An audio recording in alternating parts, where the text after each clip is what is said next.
നിങ്ങളുടെ ഓരോരുത്തരുടെയും ശ്രദ്ധയെ ക്ഷണിക്കുന്നു.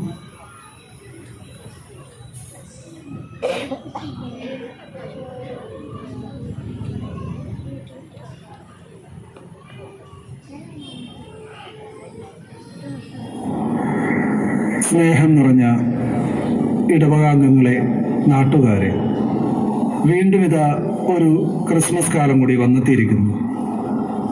ഈ ക്രിസ്മസ് ആഘോഷവേളയിൽ ഇവിടെ ഒരു ലഘുനാടകം അവതരിപ്പിക്കുവാൻ അവസരം തന്ന ഇടവക വികാരി ഫാദർ ആന്റണി ചെറിയകടവിലിനും സഹവികാരി ഫാദർ സ്റ്റിനിൽ റാഫേലിനും ഞങ്ങളുടെ എല്ലാവരുടെയും നന്ദി അറിയിക്കുന്നു.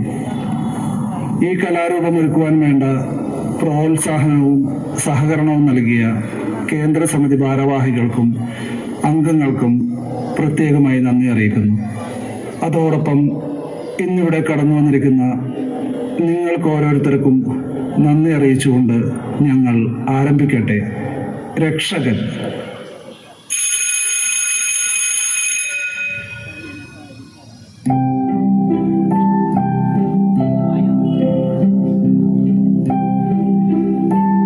മറിയം. വിവാഹ നിശ്ചയത്തിന് വന്ന ബന്ധുക്കളും നാട്ടുകാരുമെല്ലാം പോയിക്കഴിഞ്ഞിരിക്കുന്നു. നമ്മുടെ വിവാഹത്തിന് ഇനി അധിക നാളുകളുമില്ലല്ലോ. ഞാനും ഭവനം വരെ ഒന്ന് പോയി വിവാഹത്തിന് വേണ്ട ചെറിയ ഒരുക്കങ്ങളൊക്കെ ചെയ്തിട്ട് വേഗം മടങ്ങി വരാം. ശരി ജോസഫ്, ഞാൻ ആലോചിക്കുകയായിരുന്നു. മനുഷ്യൻ ഒന്ന് തീരുമാനിക്കുന്നു, ദൈവം മറ്റൊന്നും. അതെന്താണിപ്പോ അങ്ങനെ തോന്നാൻ? ജോസഫിന് അറിയാമല്ലോ, ഞാൻ ചെറുപ്പം മുതലേ ദേവാലയത്തിൽ വളർന്നവളാണെന്ന്. വിവാഹം കഴിക്കാതെ കന്യാവതക്കാരിയായി എന്ന് ദൈവത്തെ സേവിക്കുന്നവളായി ജീവിക്കാനായിരുന്നു എന്റെ ആഗ്രഹം. എന്റെ കാര്യവും ഏതാണ്ട് ഇതുപോലെ തന്നെയാണ്. നാസീർ വ്രതക്കാരനായി മരണം വരെ ജീവിക്കണമെന്നായിരുന്നു എന്റെയും ആഗ്രഹം. ലോകരക്ഷകൻ യഹൂദരിൽ നിന്നാണ് വരുന്നതെന്നുള്ള വിശ്വാസം നിലനിൽക്കുന്നതിനാൽ പ്രായപൂർത്തിയായ യഹൂദ സ്ത്രീകൾ വിവാഹം കഴിക്കാതിരിക്കാൻ നിയമം അനുവദിക്കുന്നില്ല. എന്നാൽ താങ്കൾക്ക് എന്തായിരുന്നു തടസ്സം? തടസ്സം മാതാപിതാക്കളും പുരോഹിതന്മാരുമായിരുന്നു. അവരുടെ നിർബന്ധപ്രകാരമാണ് ഞാൻ മറിയത്തെ വിവാഹം കഴിക്കാൻ ആഗ്രഹിച്ച അനേക ചെറുപ്പക്കാരുടെ കൂട്ടത്തിൽ ഒരു ഉണങ്ങിയ ഒലീവ് ചില്ല സമർപ്പിച്ചത്. എന്നാൽ ഞാൻ സമർപ്പിച്ച ചില്ല മാത്രമാണ് തളിരണിഞ്ഞത്. എല്ലാം ദൈവനിശ്ചയം മാത്രം. നമ്മൾ രണ്ടാളും സമാന ചിന്താഗതിക്കാരാണല്ലോ ജോസഫ്. നമ്മളെ തമ്മിൽ ഒന്നിപ്പിച്ചതിന് പിന്നിൽ ദൈവത്തിന് എന്തെങ്കിലും വലിയ പദ്ധതി ഉണ്ടാകുമായിരിക്കും. മറിയം, ഞാൻ പുറപ്പെടട്ടെ. ഇരുട്ടു മുൻപ് ഭവനത്തിൽ എത്തിച്ചേരണം. ശരി ജോസഫ്, താങ്കൾ പോയി വരൂ.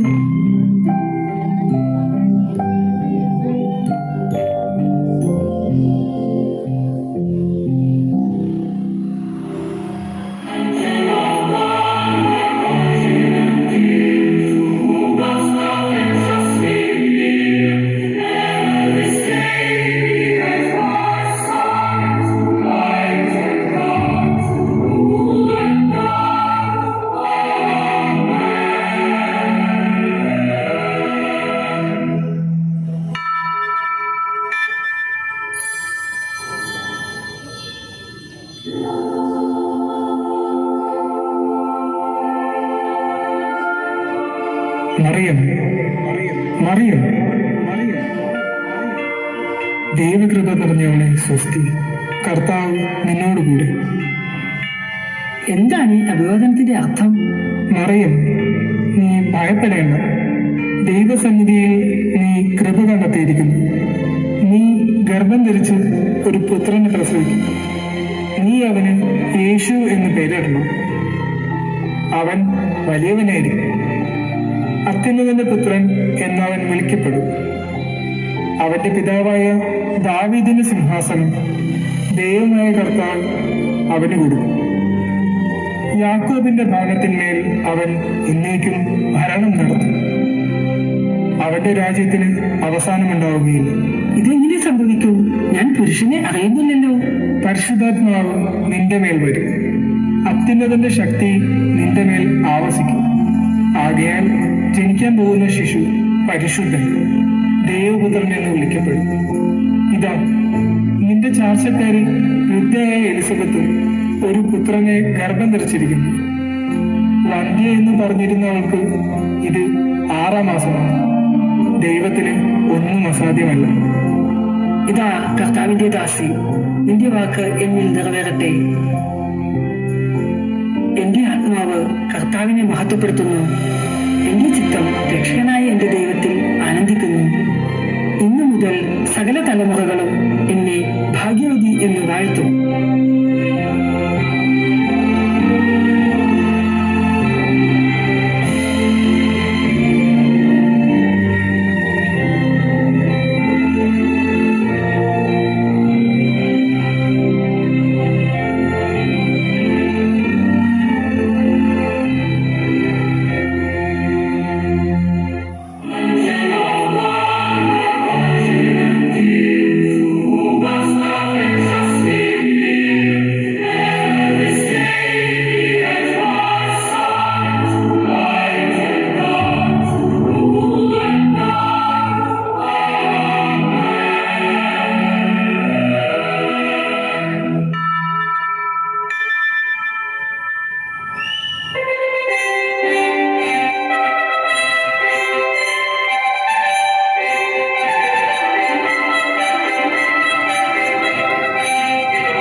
മന്ത്രി, എന്താണ് അതിർത്തികളിലെ സ്ഥിതിഗതികളൊക്കെ? സുരക്ഷ ഭദ്രമാണല്ലോ അല്ലേ? എല്ലാം ഭദ്രമാണ് രാജൻ. ശത്രുവിനെ കടന്നു വരാൻ സാധിക്കാത്തതും നമ്മുടെ സൈന്യം രാജ്യത്തെ സുരക്ഷിതമായി കാത്തു സൂക്ഷിക്കുന്നു. രാജൻ, താങ്കളെല്ലായ്പ്പോഴും രാജ്യസുരക്ഷയെക്കുറിച്ച് മാത്രം സംസാരിക്കുന്നു. ജനങ്ങളുടെ ക്ഷേമമോ സുഖമോ സന്തോഷമോ താങ്കൾ ശ്രദ്ധിക്കുന്നില്ല. രാജ്യസുരക്ഷ ജനങ്ങളുടെ കൂടി സുരക്ഷയാണെന്ന് റാണി എന്താണ് മനസ്സിലാക്കാത്തത്? സുരക്ഷിതമായ രാജ്യത്തെ സന്തോഷമില്ലാത്ത ജനങ്ങൾ. ജനമനസ്സറിയാൻ ജനങ്ങളിലേക്ക് ഇറങ്ങിച്ചെല്ലണം രാജൻ. റാണി ഭരണകാര്യങ്ങളിൽ ഇടപെടുന്നത് എനിക്കിഷ്ടമല്ല. റാണിക്ക് ഭരണത്തെക്കുറിച്ച് എന്തറിയാം? ഞാനും ഒരു രാജാവിന്റെ മകൾ തന്നെയാണ്. എങ്ങനെയാണ് ഭരണം നടത്തേണ്ടതെന്ന് എന്റെ പിതാവിൽ നിന്ന് ഞാൻ പഠിച്ചിട്ടുണ്ട്. രാജാവും റാണിയും ക്ഷണിച്ചു. തർക്കം അവസാനിപ്പിക്കണം. പുരോഹിത പ്രമുഖൻ കാണാൻ വന്നിരിക്കുന്നു. മന്ത്രി, താങ്കൾ പോയി അദ്ദേഹത്തെ കൂട്ടിക്കൊണ്ടുവരൂ. ശരി, അങ്ങനെയാവട്ടെ മഹാരാജൻ.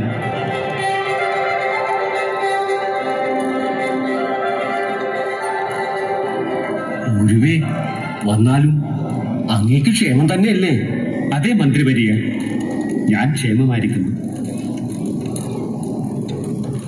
മഹാരാജാവിനും മഹാറാണിക്കും വന്ദനം. എന്താണ് ഗുരുവേ പതിവില്ലാതെ ഈ വഴിക്ക്? അതെ അതെ, ആളയച്ച് വരുത്തിയാലല്ലാതെ താങ്കൾ ഈ വഴി വരുന്ന പതിവില്ലല്ലോ. ഗുരുവേ, അങ്ങ് വന്നത് എന്തിനാണെന്ന് പറഞ്ഞാൽ? മഹാരാജാവേ, തിരുവെഴുത്തുകൾ വായിച്ചപ്പോൾ എന്റെ മനസ്സിൽ ചില സംശയങ്ങൾ കടന്നു. പ്രത്യേകിച്ച് എന്ത് സംശയമാണ് അങ്ങേക്കുണ്ടായത്? പ്രത്യേകിച്ച് ഒന്നുമില്ല. ഈ അടുത്തായി കൊട്ടാരത്തിൽ ആർക്കെങ്കിലും ആൺകുഞ്ഞുങ്ങൾ ജനിച്ചിരുന്നോ? നിലവിൽ ഗർഭിണികളായ ആരെങ്കിലും ഇപ്പോൾ ഈ കൊട്ടാരത്തിലുണ്ടോ? ഗുരുവേ, ഈ അടുത്തായി ഇവിടെ ആൺകുഞ്ഞുങ്ങളൊന്നും ജനിച്ചിട്ടില്ല, ഗർഭിണികളുമില്ല. ഞങ്ങളുടെ മകൻ അർക്കളാവോസിന് ഇത് 14-ാം വയസ്സാണ്. എന്താണ് ഗുരുവേ, എന്തെങ്കിലും വിപത്തുണ്ടോ? താങ്കൾ എന്താണ് ഒന്നും സംസാരിക്കാത്തത്? ഒന്നുമില്ല രാജാവേ, ഞാൻ എന്റെ ഒരു സംശയം തീർക്കാൻ വന്നതേ ഉള്ളൂ. എന്നെ കൊണ്ട് എന്തെങ്കിലും ആവശ്യമുണ്ടെങ്കിൽ ആളയച്ചാൽ മതി, ഞാൻ ഉടനെ എത്തിക്കൊള്ളാം.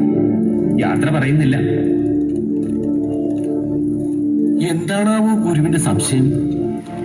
അദ്ദേഹം എന്തോ മറച്ചു വയ്ക്കുന്നതുപോലെ തോന്നുന്നു. അദ്ദേഹത്തിന്റെ മനസ്സിൽ എന്തോ വിഷയമുണ്ട്. കൊട്ടാരത്തിന് എന്തെങ്കിലും ആപത്തുണ്ടോ? പ്രഭുവെ, ഞാൻ പലപ്പോഴായി സ്വപ്നത്തിൽ ഏതോ സ്ത്രീകൾ അലമുറയിട്ട് കരയുന്നത് കേൾക്കുന്നു. എനിക്കെന്തോ വല്ലാത്ത ഭയം തോന്നുന്നു.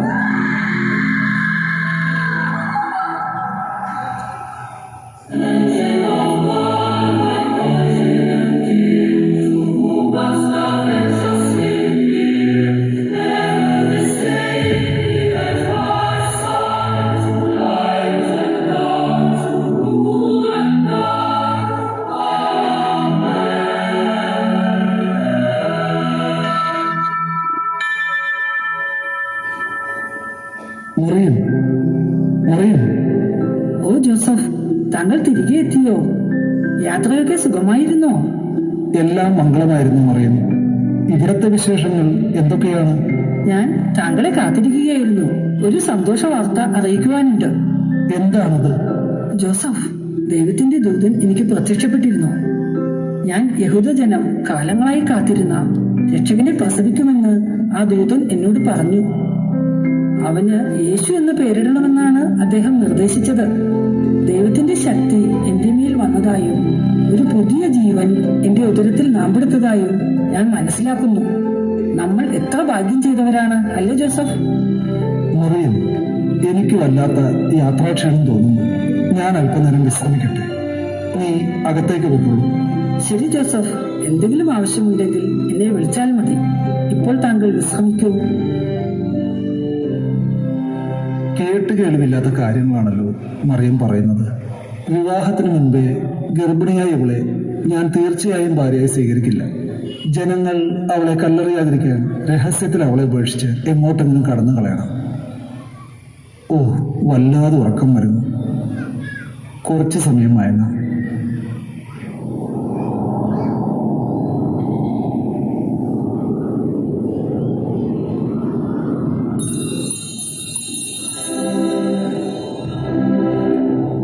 ജോസഫ്, ജോസഫ്, മറിയത്തെ ഭാര്യയായി സ്വീകരിക്കാൻ നീ ശങ്കിക്കേണ്ട. അവൾ ഗർഭം ധരിച്ചിരിക്കുന്നത് പരിശുദ്ധാത്മാവിൽ നിന്നാണ്. അവൾ ഒരു പുത്രനെ പ്രസവിക്കും. അവന് നീ യേശു എന്ന് പേരിടണം. അവൻ തന്റെ ജനത്തെ അവരുടെ പാപങ്ങളിൽ നിന്നും മോചിപ്പിക്കും.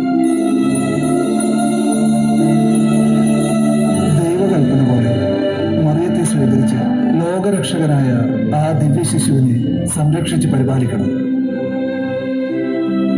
മറിയം, മറിയം. ജോസഫ്, എന്താണ്? വലിയ സന്തോഷവാനായി കാണുന്നുവല്ലോ. മറിയം, ദൈവദൂതൻ സ്വപ്നത്തിൽ എന്നോട് ശിശുവിനെ കുറിച്ച് അറിയിപ്പ് നൽകി. നമ്മൾ എത്ര ഭാഗ്യം ചെയ്തവരാണ്. നീ ലോകരക്ഷകന്റെ മാതാവും ഞാൻ ലോകരക്ഷകന്റെ വളർത്തുപിതാവും. ഓ എന്റെ ദൈവമേ, നീ എത്ര വലിയ സൗഭാഗ്യമാണ് ഞങ്ങൾക്കായി കരുതി വച്ചിരിക്കുന്നത്.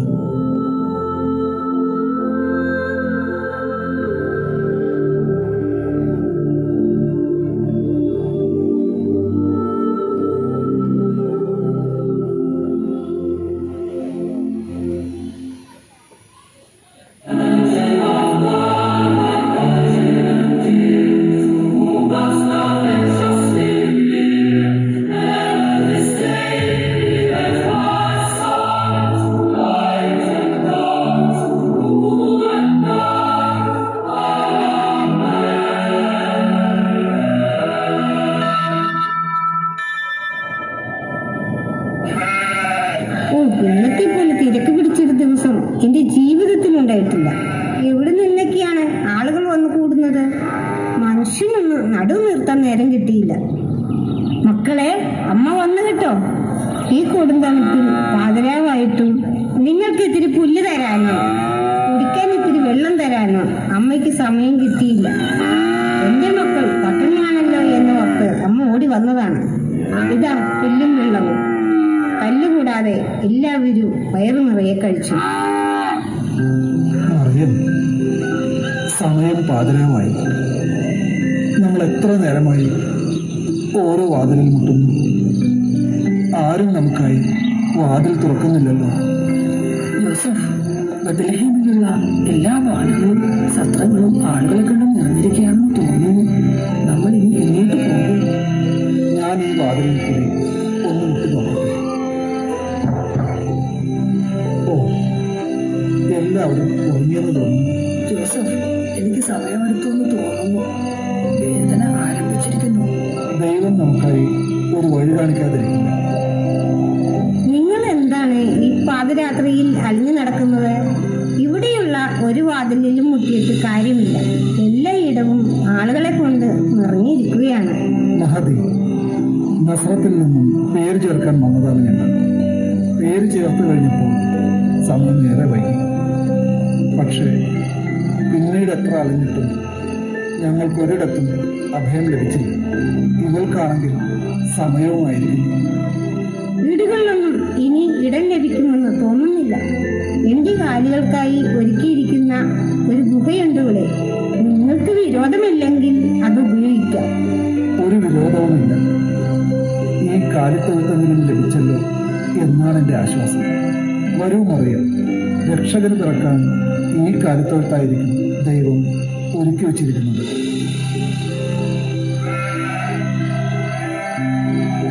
കുഞ്ഞിനായി ഒരു തൊട്ടിലുണ്ടാക്കണം. പുല്ലും വൈക്കോലും മാത്രമുള്ള ഇവിടെ എങ്ങനെയാ അവനെ കിടക്കുക?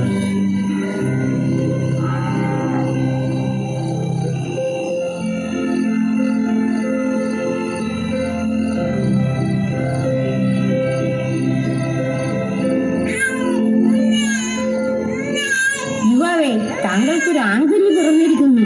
രക്ഷകൻ തികഞ്ഞ ഒരാൺകുഞ്ഞ്. ഇവിടെ ഞാൻ അവനെ എടുത്തോട്ടെ. ദൈവമേ, ഇതാ അന്നയിച്ച ലോകരക്ഷകൻ ഏഴയായ എൻ്റെ ഈ കൈകൾ. ദൈവമേ, ഇവനെ നീ ആഗ്രഹിക്കും വിധം വളർത്തി വലുതാക്കുവാനുള്ള കരുത്തൻ്റെ കരങ്ങൾ കേൾക്കണമേ.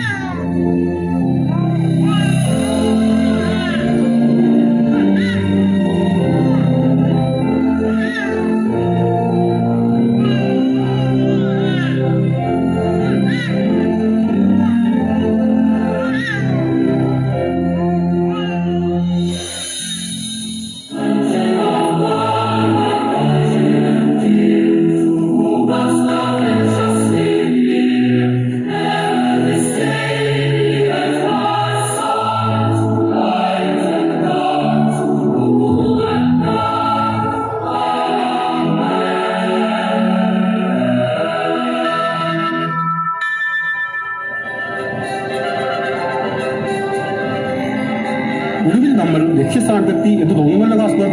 അതേ മെൽഷിയർ, യാത്രയുടെ ആരംഭം മുതലേ നമുക്ക് വഴികാട്ടിയായ നക്ഷത്രം ആ കൊട്ടാരത്തിന്റെ മുകളിൽ വെച്ചാണല്ലോ കാണാതായത്. ശരിയല്ലേ ബെൽത്തസേർ? ശരിയാണ്. ആ കൊട്ടാരം ഹെറോദേസ് മഹാരാജാവിൻ്റെതാണെന്ന് തോന്നുന്നു. ബെൽത്തസേർ, കാസ്പർ, നമ്മൾ ലക്ഷ്യം കണ്ടു കഴിഞ്ഞു. ലോകരക്ഷകനും യഹൂദന്മാരുടെ രാജാവുമായി ജനിച്ചവനെ ഇതാ നമ്മൾ കാണുവാൻ പോകുന്നു. എത്ര കാലം താണ്ടിയാണ് നമ്മൾ ഇവിടെ വരെ എത്തിയത്. അവനെ ഒന്ന് കാണുവാൻ എനിക്ക് തിടുക്കമായി. വേഗം വരൂ, സംസാരിച്ച് സമയം കളയാതെ. എന്റെ കണ്ണുകൾക്കും അവനെ കാണാൻ തിടുക്കമായി.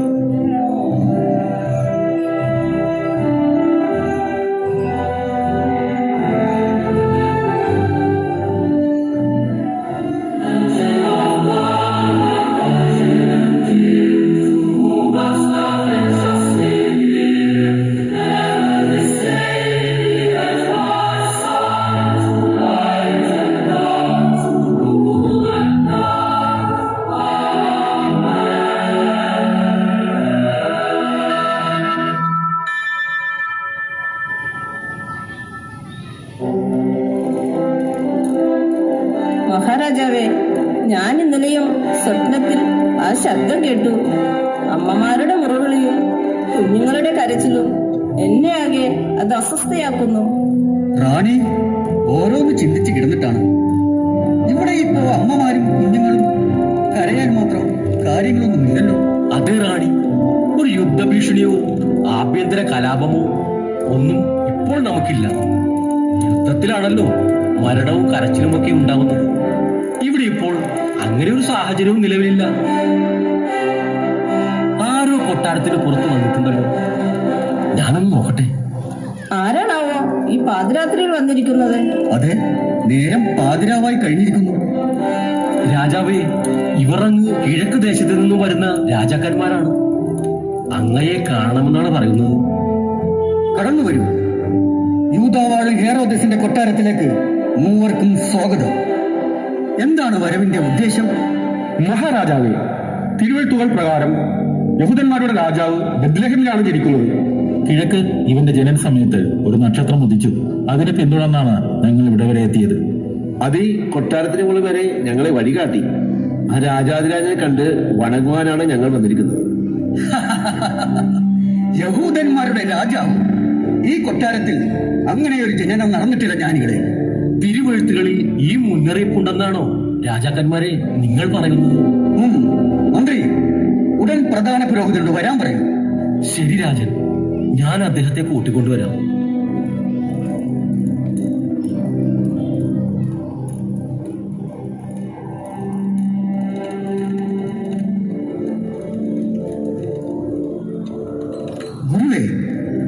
പറയുന്നത് പോലെ യഹൂദരുടെ രാജാവിന്റെ ജനനം തിരുവെഴുത്തുകളിൽ പറഞ്ഞിട്ടുണ്ടോ? എന്താണ് തിരുവെഴുത്തുകൾ പറയുന്നത്? പ്രവാചകൻ തിരുവെഴുത്തുകളിൽ പറഞ്ഞിരിക്കുന്നു, യൂദായിലെ ബത്ലഹേമേ, നീ യൂദായിലെ പ്രമുഖ നഗരങ്ങളിൽ ഒട്ടും താഴെയാണ്. എന്റെ ജനമായ ഇസ്രായേലിനെ നയിക്കാനുള്ളവൻ നിന്നിൽ നിന്നാണ് പുറപ്പെടുക. നിങ്ങൾ എപ്പോഴാണ് ആ നക്ഷത്രം കണ്ടത്? ഞങ്ങൾ പുറപ്പെടുമ്പോഴേ നക്ഷത്രം പ്രത്യക്ഷപ്പെട്ടിരുന്നു. ശരി ശ്രേഷ്ഠരെ, നിങ്ങൾ പോയി അവനെ അന്വേഷിച്ച് കണ്ടെത്തുക. അവനെ കണ്ട് വണങ്ങിയതിനു ശേഷം എന്നെയും കൂടി ആ വിവരം അറിയിക്കുക. എനിക്കും അവനെ ഒന്ന് ആരാധിക്കാമല്ലോ. ശരി, അങ്ങ് കൽപ്പിച്ചതുപോലെ ആവട്ടെ. അതെ അതെ, നമുക്കും ചെന്ന് ആ കുഞ്ഞിനെ കണ്ട് ആരാധിക്കണം.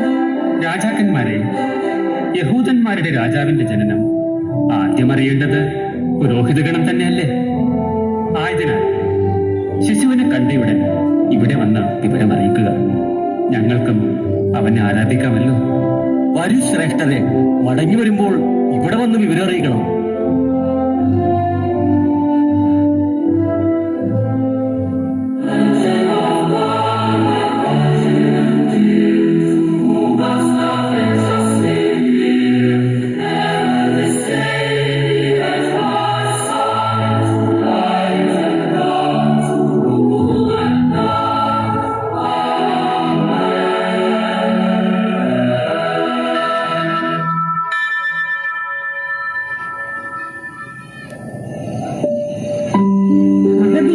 ഇവരെ കാണാൻ എത്ര എത്ര ആളുകളാണ് വരുന്നത്. ആട്ടിടയന്മാർ, നാട്ടുകാർ, അങ്ങനെ എത്രയോ ആളുകൾ. ഇവൻ ഒരു അത്ഭുത ശിശു തന്നെ. സഹോദരി ഞങ്ങളെ ഒരുപാട് സഹായിച്ചു. എല്ലാത്തിനും നന്ദിയുണ്ട്. നേരം പുലർന്നു കഴിയുമ്പോൾ നസറത്തിലേക്ക് തിരിച്ചു പോകണമെന്നാണ് ഞങ്ങൾ ആഗ്രഹിക്കുന്നത്. ആരോ കടന്നു വരുന്നുണ്ടല്ലോ. മനുഷ്യൻ കണ്ടിട്ട് രാജാക്കന്മാരാണെന്ന് തോന്നുന്നു. വന്നാലും ശ്രേഷ്ഠന്മാരെ. ഞങ്ങൾ യഹൂദന്മാരുടെ രാജാവായി തീർന്ന ദിവ്യശിശുവിനെ കണ്ട് ആരാധിക്കാൻ വന്നവരാണ്. ഇതാണ് നിങ്ങൾ അന്വേഷിക്കുന്ന ലോകരക്ഷകൻ. ഇവന്റെ ജനനത്തെക്കുറിച്ചുള്ള തിരുവെഴുത്തുകൾ ഗ്രഹിച്ച് അങ്ങ് പൗരസ്യ ദേശത്തു നിന്നുമാണ് ഞങ്ങൾ വരുന്നത്. ലോകരക്ഷകനായ ഇവനെ കണ്ട് വണങ്ങാനുള്ള മഹാഭാഗ്യം ഞങ്ങൾക്കുണ്ടായിരുന്നു. ഇവന്റെ കാൽക്കലിത ഞങ്ങൾ പൊന്നും നീറയും കുന്തിരിക്കവും കാഴ്ചയായി സമർപ്പിക്കുന്നു. സ്വീകരിച്ചാലും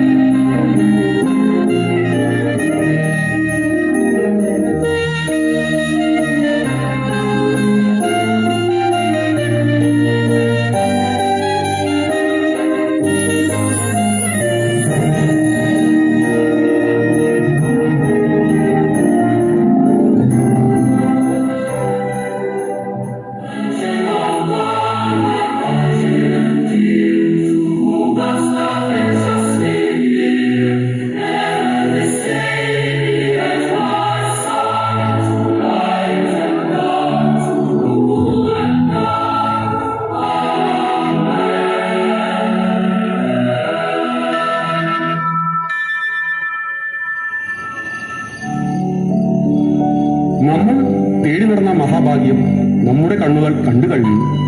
ഇനി നമുക്ക് സന്തോഷമായി മടങ്ങി പോകുന്ന വഴിക്ക് കൊട്ടാരത്തിൽ കയറി രാജാവിനെ കൂടി ഈ വിവരം അറിയിക്കണ്ടേ? അതെ, നമുക്ക് ആദ്യം കൊട്ടാരത്തിലേക്ക് പോകാം. രാജ്യം മുഴുവൻ ആ സന്തോഷ വാർത്ത എന്നറിയട്ടെ.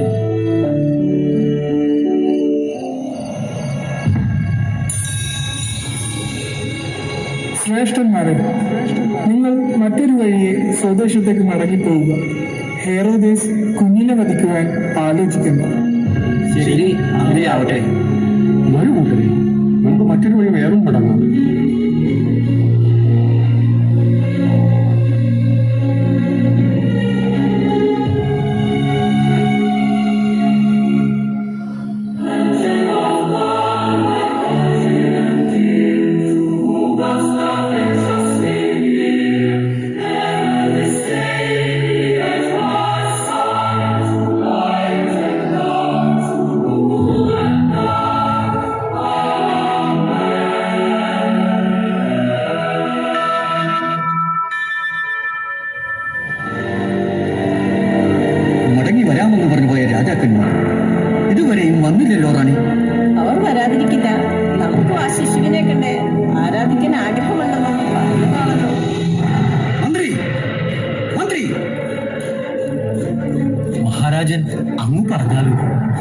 രാജാക്കന്മാർ ഇതുവരെയും മടങ്ങി വന്നില്ലല്ലോ. രാജാവേ, ഞാനത് അങ്ങയോട് പറയാൻ ഭയപ്പെടുന്നു. അവർ നമ്മെ കബളിപ്പിച്ചിട്ട് മറ്റൊരു വഴി കടന്നുപോയി. എന്ത്? അവർ കടന്നു കളഞ്ഞു? ഈ ഹെറോദീസിനെ കബളിപ്പിക്കാൻ അവർക്കെങ്ങനെ ധൈര്യം വന്നു? മന്ത്രി, ഞാനിതാ കൽപ്പന പുറപ്പെടുവിക്കുന്നു. യൂദയായിലുള്ള 2 വയസ്സും അതിൽ താഴെയുള്ള എല്ലാ ആൺകുഞ്ഞുങ്ങളെയും വധിച്ചു കളയുക. രാജാവേ, അങ്ങ് എന്താണ് ഈ പറയുന്നത്? ഇത്ര കഠിനമായ കൽപ്പന പുറപ്പെടുവിക്കണമോ? ഇതിന്റെ രാജ്യത്വത്തിന്റെ വിഷയമാണ്. കടുത്ത തീരുമാനം എടുത്തേ പറ്റും. എങ്കിൽ രാജൻ ആളയച്ച് ആ കുഞ്ഞിനെ മാത്രം വധിക്കൂ. എന്തിന് യൂദ മുഴുവൻ കണ്ണീരിലാഴ്ത്തണം? രാജൻ, റാണി പറയുന്നതിലും കാര്യമുണ്ട്. ആ കുഞ്ഞിനെ നമുക്ക് തിരഞ്ഞു കണ്ടെത്തി വിധി നടപ്പാക്കിയാൽ പോരെ? അവർ കടന്നു കളയും മുമ്പേ ആ വിധി നടപ്പിലാക്കണം. യൂദ മുഴുവൻ തിരഞ്ഞു നടക്കുമ്പോഴേക്കും അവർ രക്ഷപ്പെട്ടിരിക്കും. മന്ത്രി, ഉടൻ പുറപ്പെടും. സൈന്യത്തെ 4 ദിക്കിലേക്കും അയക്കും. പെരുമ്പറ മുഴങ്ങട്ടെ. രഥങ്ങളും കാലാൽപ്പടയും 4 ദിക്കിലേക്കും പായട്ടെ. ഇതാ എന്റെ ഉടവാൾ. ഇത് താങ്കൾ സ്വീകരിക്കുക. അങ്ങയുടെ കൽപ്പന ഞാൻ ഉടൻ നടപ്പിലാക്കാം. എങ്കിലും ഈ കുഞ്ഞുങ്ങളുടെ മരണം അങ്ങയുടെ കിരീടത്തിൽ ഒരു തീരാകളങ്കമായിരിക്കും. രഥങ്ങളും കാലാൾപ്പടയും ഇറങ്ങട്ടെ. സൈന്യാധിപരെ, സൈന്യത്തെ സകല ദിക്കിലേക്ക് അയക്കുവിൻ. രാജകൽപ്പന നടപ്പിലാവട്ടെ. രാജാവേ, അരുതേ, ഈ പാതകം ചെയ്യരുത്. അയ്യോ, സ്ത്രീകളുടെയും കുഞ്ഞുങ്ങളുടെയും വാവിട്ടുള്ള നിലവിളി ഞാൻ കേൾക്കുന്നു. ആ നിലവിളി ഈ രാജ്യത്തിന്റെ അടിത്തറ തന്നെ ഇളക്കും. ആ രോദനം കേൾക്കും മുമ്പേ എന്റെ ചെവികൾ അടഞ്ഞു പോയിരുന്നെങ്കിൽ.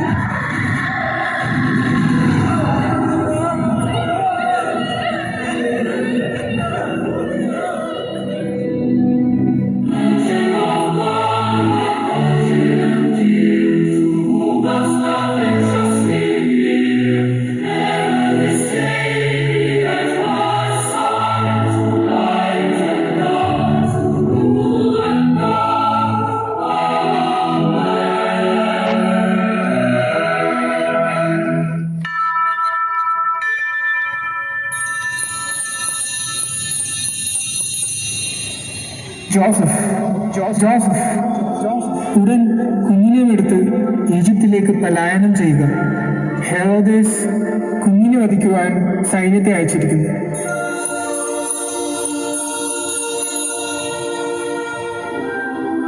മറിയം, നമുക്ക് വേഗം ഈജിപ്തിലേക്ക് പലായനം ചെയ്യണം. നമ്മുടെ കുഞ്ഞിന് ആപത്തുണ്ട്.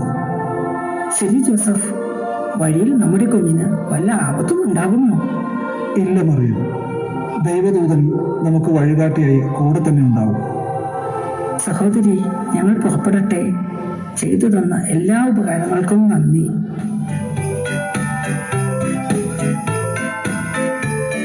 പൊന്നുണ്ണി പോകുകയാണ്. ഇതിനെ കണ്ട് കൊതി തീർന്നില്ല. നിങ്ങൾ ഇനിയും വരണം.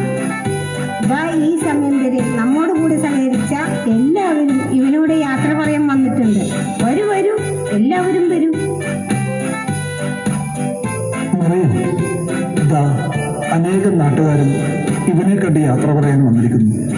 അവരോട് യാത്ര പറഞ്ഞേക്കൂ. പ്രിയപ്പെട്ട നാട്ടുകാരെ, നിങ്ങൾ പോയി വരട്ടെ. മകനെ, നിന്നെ സ്നേഹിക്കുന്ന ജനം, എല്ലാ മുട്ടുകളും അവന്റെ മുൻപിൽ മടങ്ങും. അത്യുന്നതങ്ങളിൽ ദൈവത്തിന് മഹത്വം, ഭൂമിയിൽ സന്മനസ്സുള്ളവർക്ക് സമാധാനം.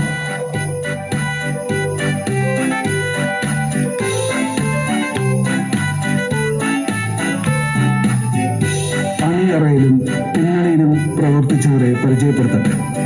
Recording and mixing Joel Joseph. പിന്നണിയിൽ സഹായിച്ചത് ലോറൻസ് പാലക്കാപ്പള്ളി, മരിയ സ്കോളാസ്റ്റിക്ക. Makeup Trisa Xavier.